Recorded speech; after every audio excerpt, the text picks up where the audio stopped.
আসন্ন সি&এফ agent association নির্বাচনে আওয়ামী লীগ ফ্যাসিবাদের দোসরদের প্রত্যাখ্যানের দাবিতে চট্টগ্রামে মানববন্ধন অনুষ্ঠিত হয়েছে। দুপুরে বৈষম্য বিরোধী ছাত্র আন্দোলনের উদ্যোগে চট্টগ্রাম কাস্টমস হাউসের সামনে এই মানববন্ধন অনুষ্ঠিত হয়। চট্টগ্রাম জেলা সমন্বয়ক ওমর ফারুক সাগরের সভাপতিত্বে মানববন্ধনে বক্তব্য রাখেন বৈষম্য বিরোধী ছাত্র আন্দোলনের চট্টগ্রামের প্রতিনিধি মোহাম্মদ শাহেদ, শহীদুল ইসলাম সজীব, শফিকুল ইসলাম জিয়া সহ আর অনেকে। মানববন্ধন শেষে ছাত্র প্রতিনিধিরা কাস্টমস কমিশনার কাজী জাকির হোসেনের সাথে সাক্ষাৎ করেন। চট্টগ্রামে বোয়ালখালী উপজেলার সন্ন্যাসী চণ্ডীর তীর্থ মেধস আশ্রমে শুভ উত্তরায়ণ সংক্রান্তি উৎসব অনুষ্ঠিত হয়েছে।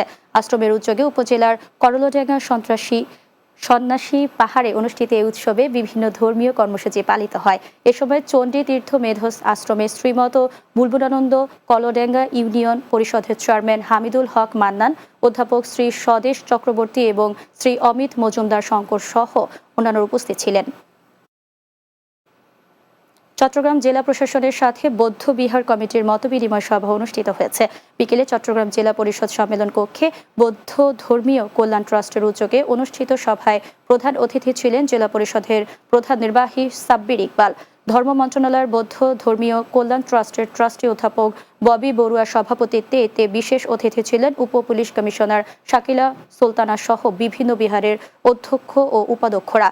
মতবিনিময় সভায় ভিক্ষুদের নানা সমস্যার কথা উল্লেখ করে প্রবারণা পূর্ণিমায় ছুটির দাবি জানান তারা।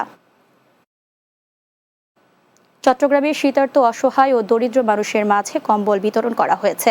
চট্টগ্রামে একটি বেসরকারি ব্যাংক পটিয়া শান্তির হাত শাখার উদ্যোগে বিকেলে পটিয়ায় এ কম্বল বিতরণ করা হয়।